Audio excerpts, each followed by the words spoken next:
Assalamualaikum warahmatullahi wabarakatuh. Selamat datang di channel YouTube SMA Muhammadiyah 1 Klaten, Sekolah Para Juara.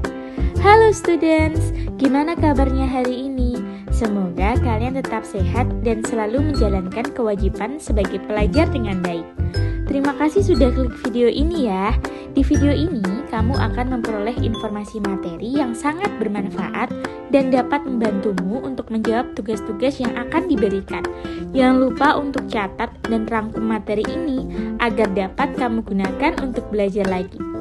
Eits, tapi sebelum mulai pembahasannya, jangan lupa untuk klik tombol subscribe dan like video ini ya, biar kamu ikut mendukung sekolah kita agar menjadi sekolah yang terdepan dan lebih baik lagi. Oke, selamat belajar dan simak videonya baik-baik ya. Assalamualaikum warahmatullahi wabarakatuh. Halo, apa kabar kalian semua? Semoga dalam keadaan sehat dan dalam lindungan Allah SWT. Bertemu lagi dengan Ibu Diani di pelajaran ekonomi. Sekarang hari ini kita akan mempelajari materi tentang 1. Biaya peluang, yang kedua tentang tindakan ekonomi, motif ekonomi, dan prinsip ekonomi, serta ilmu ekonomi syariah. Silakan disimak baik-baik ya, dan jangan lupa untuk dicatat. Oke? Ini kita akan belajar tentang 3 materi. 1. Biaya peluang. 2. Tindakan, prinsip, dan motif ekonomi. Yang ketiga, ekonomi syariah. Simak baik-baik ya. Yang pertama adalah biaya peluang. Sebelumnya, apa itu biaya? Contoh biaya. 1. Fajar membeli buku dengan menyerahkan uang 5.000. Dalam kasus ini, biaya memang berbentuk uang 5.000. 2. Untuk mendapatkan 1 kg buah apel, ibu harus rela mengeluarkan 2 kg beras. Dalam kasus ini, biayanya adalah 2 kg beras dan bukan berupa uang.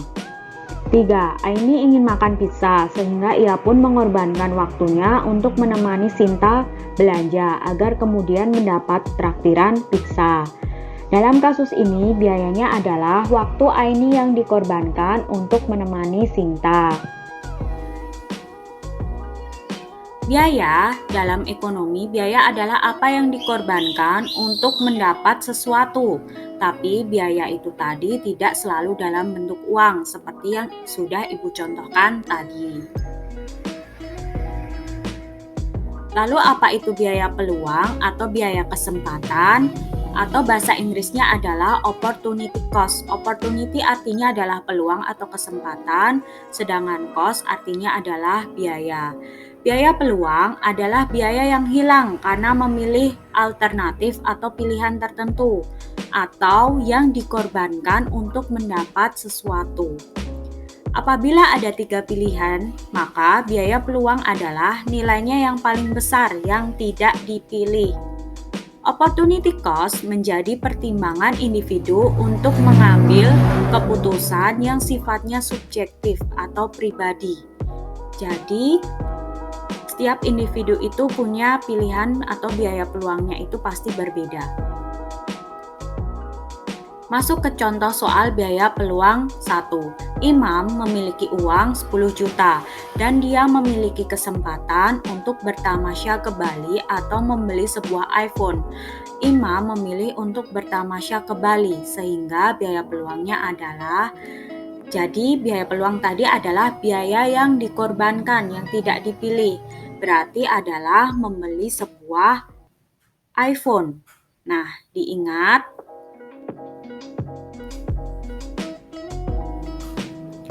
jika dihadapkan pada 2 pilihan, maka biaya peluang adalah 1 pilihan yang tidak dipilih. Pada soal biaya peluangnya adalah membeli iPhone. Kita lanjutkan contoh soal biaya peluang kedua. Ihsan lulus kuliah dari S1 kedokteran. Dia dihadapkan pada 3 pilihan. Yang pertama, bekerja di rumah sakit swasta dengan gaji 8 juta per bulan. Yang kedua, bekerja di puskesmas dengan gaji 6 juta per bulan. Dan yang ketiga, bekerja di daerah pelosok dengan gaji 7,5 juta juga per bulan. Dengan berbagai pertimbangan, Ihsan memilih bekerja di daerah pelosok. Jadi biaya peluangnya adalah, nah di sini berarti tinggal 2 pilihan biaya peluang. Kita simak jawabannya. Jika dihadapkan pada 3 pilihan, maka pilihan dengan biaya yang paling besar yang tidak dipilih adalah biaya peluangnya. Tadi ada 2 biaya peluang yang tidak dipilih, dan salah satunya pasti lebih besar. Yaitu, jadi karena Ihsan memilih untuk bekerja di daerah pelosok, maka biaya peluangnya adalah bekerja di rumah sakit swasta dengan gaji 8 juta per bulan. Contoh soal biaya peluang yang ketiga. Sofia lulus dari kuliah dihadapkan pada 2 pilihan, yaitu 1. Melanjutkan S2 dengan biaya 5 juta per semester dan bekerja di perusahaan dengan gaji 2,5 juta per bulan. Sofia memilih untuk melanjutkan kuliah S2. Jadi biaya peluangnya adalah, nah di sini kan ada 2 pilihan, berarti pilihan yang tidak dipilih adalah biaya peluangnya, yaitu adalah bekerja di perusahaan dengan gaji 2,5 juta per bulan. Tapi, karena biaya pada soal itu berbeda waktu, yaitu yang satu adalah per semester dan yang satu per bulan, maka disamakan waktunya dahulu dengan cara dihitung. Karena biaya peluangnya itu yang tidak dipilih tadi adalah gaji dengan 2,5 juta per bulan, maka harus dijadikan per semester. Waktunya itu harus sama, yaitu adalah per semester 6 bulan. Cara hitungnya 2,5 juta dikali 6, berarti sama dengan 15 juta. Jadi biaya peluangnya adalah bekerja di perusahaan dengan gaji 15 juta per bulan. Oke, kita lanjutkan. Tindakan, prinsip, dan motif ekonomi. Tindakan ekonomi. Tindakan ekonomi adalah kegiatan yang dilakukan manusia yang meliputi produksi, distribusi, dan konsumsi untuk memenuhi kebutuhan hidup agar mencapai kemakmuran. Ada 2 macam tindakan ekonomi, yaitu tindakan ekonomi rasional dan tindakan ekonomi irasional. 2 macam tindakan ekonomi. Jadi tindakan ekonomi tadi ada tindakan ekonomi rasional dan tindakan ekonomi irasional. Kalau tindakan ekonomi rasional adalah tindakan untuk memenuhi kebutuhan ekonomi berdasarkan sikap rasional dan pilihan yang menguntungkan. Berarti tindakan ekonomi yang baik. Kemudian kalau tindakan ekonomi irasional berarti adalah tindakan untuk memenuhi kebutuhan hidup berdasarkan sikap yang tidak rasional atau tidak baik. Berikut adalah contoh tindakan ekonomi. 1. Ingin memiliki HP, yaitu bisa membeli HP di konter. Yang kedua, atau mencuri. Tindakan ekonomi rasional yaitu yang nomor 1. Tindakan ekonomi irasional yaitu adalah nomor 2. Untuk ingin memiliki uang, yang pertama adalah bekerja. Yang kedua adalah merampok uang. Nah, tindakan ekonomi rasional ada di nomor 1. Sedangkan tindakan ekonomi irasional ada di nomor 2. Prinsip ekonomi. Pada waktu SMP pasti sudah belajar bahwa prinsip ekonomi adalah usaha yang disertai pengorbanan sekecil-kecilnya untuk memperoleh hasil tertentu, atau usaha yang disertai pengorbanan tertentu untuk memperoleh hasil yang sebesar-besarnya. Jadi yang dikorbankan kecil tapi hasilnya bisa tertentu, atau pengorbanannya tertentu tapi hasilnya itu besar. Prinsip ekonomi ada 3. Yang pertama, prinsip ekonomi produsen. Produsen adalah orang yang menghasilkan barang atau jasa, yaitu pertama menentukan produk yang sesuai selera masyarakat atau yang sesuai dengan keinginan kebutuhan masyarakat. Yang kedua, membuat barang berkualitas. Ketiga, menentukan teknik produksi. Yang keempat, menggunakan bahan baku berkualitas. Dan yang terakhir, mengharapkan keuntungan atau laba maksimal. 2. Prinsip ekonomi konsumen. Konsumen adalah orang yang menggunakan barang atau jasa. Pertama, prinsipnya menerapkan skala prioritas atau membuat daftar dari yang paling penting sampai yang kurang penting. Yang kedua, memperhatikan manfaat penggunaan barang dan jasa, bermanfaat atau kurang bermanfaat. Yang ketiga, memilih barang dan jasa berkualitas. Yang keempat, bersikap hemat. Dan terakhir, memperhatikan daya beli atau kemampuan membeli barang atau jasa. Yang ketiga, prinsip ekonomi distributor atau orang yang menyalurkan barang atau jasa. Prinsipnya, 1. Menentukan harga jual.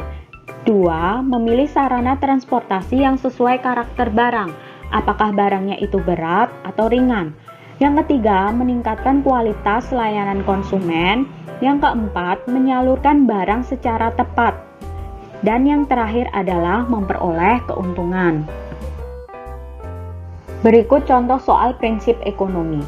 Perusahaan Eleven bergerak di bidang perdagangan ekspor-impor. Dengan biaya produksi tertentu, perusahaan Eleven berusaha membuat barang yang berkualitas tinggi. Hal yang dilakukan oleh perusahaan Eleven termasuk penerapan. Ingat, perusahaan Eleven ini bergerak di bidang perdagangan ekspor-impor dan dia membuat barang yang berkualitas tinggi.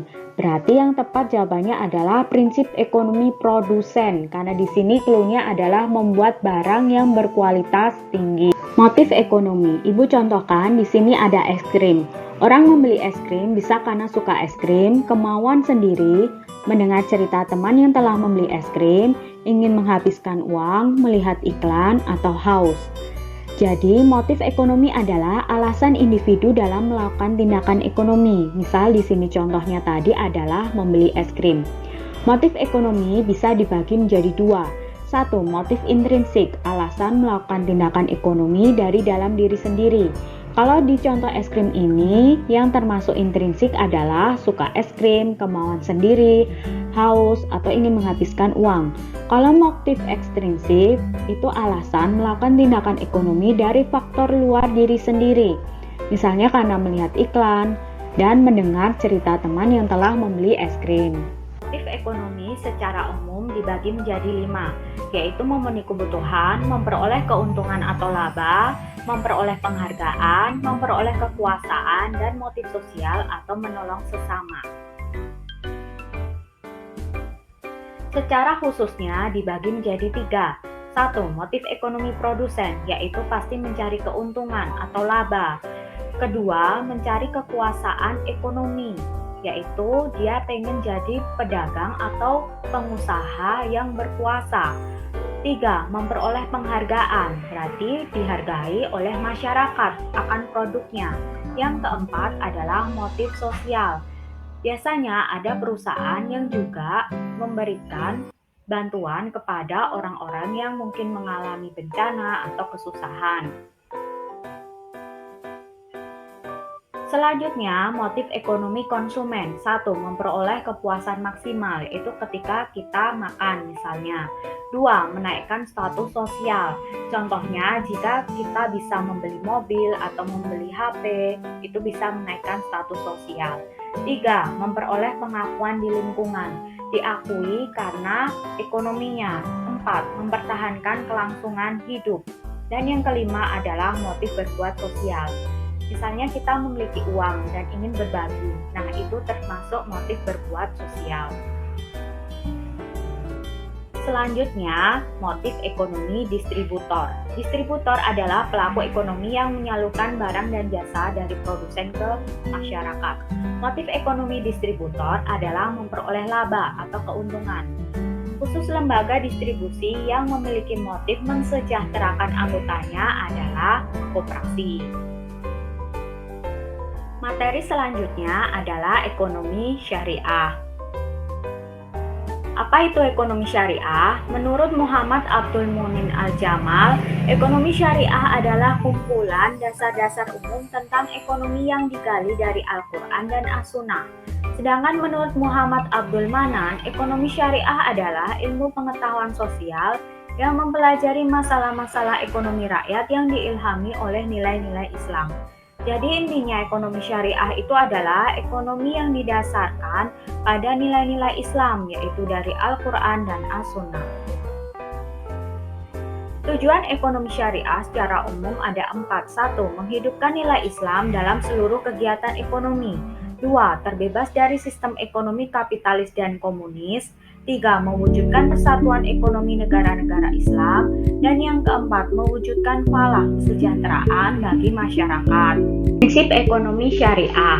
Prinsip ekonomi syariah secara umum dibagi menjadi 3. 1. Prinsip tauhid, artinya perekonomian harus mengacu pada ketauhidan atau keesaan terhadap Allah, harus sesuai dengan nilai-nilai Islam.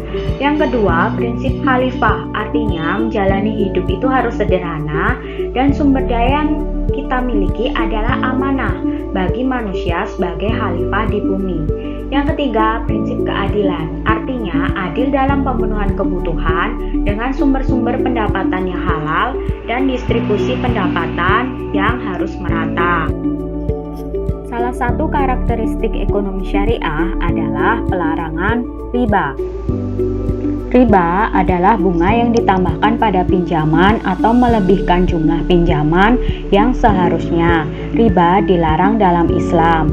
Seperti yang tercantum pada surat Ali Imran ayat 130. Wahai orang-orang yang beriman, janganlah kamu memakan riba dengan berlipat ganda, dan bertakwalah kepada Allah agar kamu beruntung. Itu tadi materi dari Ibu, semoga dapat dipahami dan bermanfaat untuk kalian semua. Materi ini juga akan Ibu berikan di Google Classroom. Jangan lupa kerjakan tugas yang ada di Google Classroom ya. Terima kasih. Wassalamualaikum warahmatullahi wabarakatuh.